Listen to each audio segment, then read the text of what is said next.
A good quality microphone can instantly elevate your content, whether it be for podcast, YouTube, Instagram, live streaming, or whatever it may be. A good quality microphone can instantly elevate your content, whether it be for podcast, YouTube, Instagram, live streaming, or whatever it may be.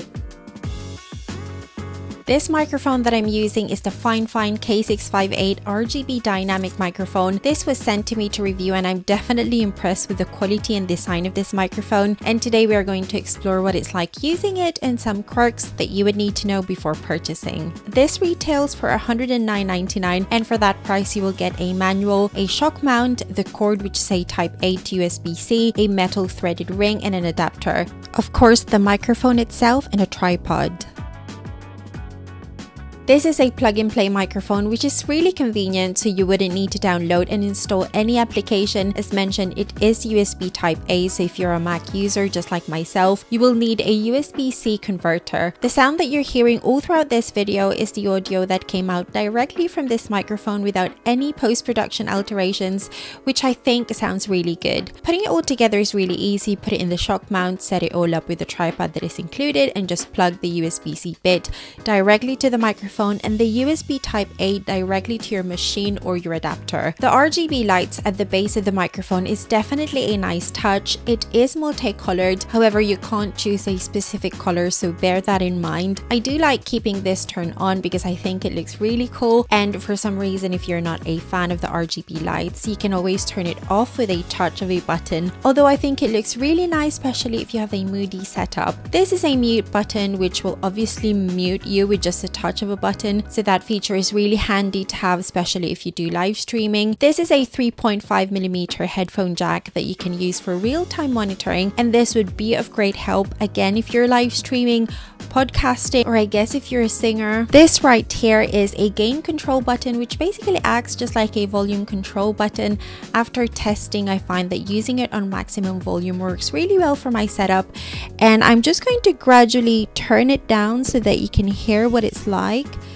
So we are now currently on the lowest possible setting, and I'm just going to slowly crank it all up again so that you can hear the difference. When it comes to the actual microphone, I really like how it comes with the pop filter. I used to have another microphone with a decent sound quality, but the pop filter is a separate attachment and you have to carefully clip it in the correct position every time you would like to use it. So being able to just simply screw the pop filter on and off is really convenient. Inside is a dynamic microphone capsule which minimizes ambient noise for a fuller sound. Another thing that you would probably want to hear is using this microphone whilst you are typing. So this is me currently typing, exaggerating, so you would hear what it's like. And if you were to use an Xbox controller, this is what it's going to sound like.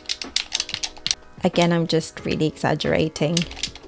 So as you can hear, it isolates the background noise well, and I think the distance that I've used in these tests are reasonable and realistic. The Fifine K658 is a dynamic microphone and it has a unique directional polar pattern. For best results, you would need to talk to the microphone slightly off axis at around 30 degrees, and best pickup distance is within 5 inches. Now, I don't want to adjust the boom arm, but if I was to talk onto the microphone within this angle, you will hear that the quality is not as nice.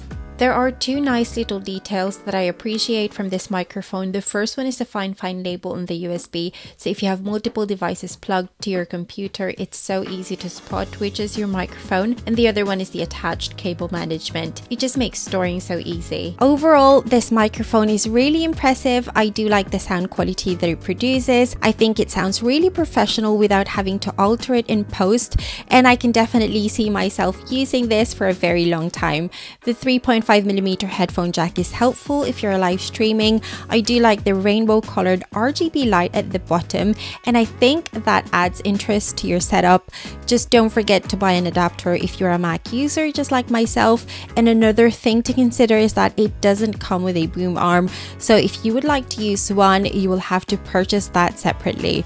Hope you find this helpful. Subscribe for more weekly tech videos, and I will see you on the next one. Bye!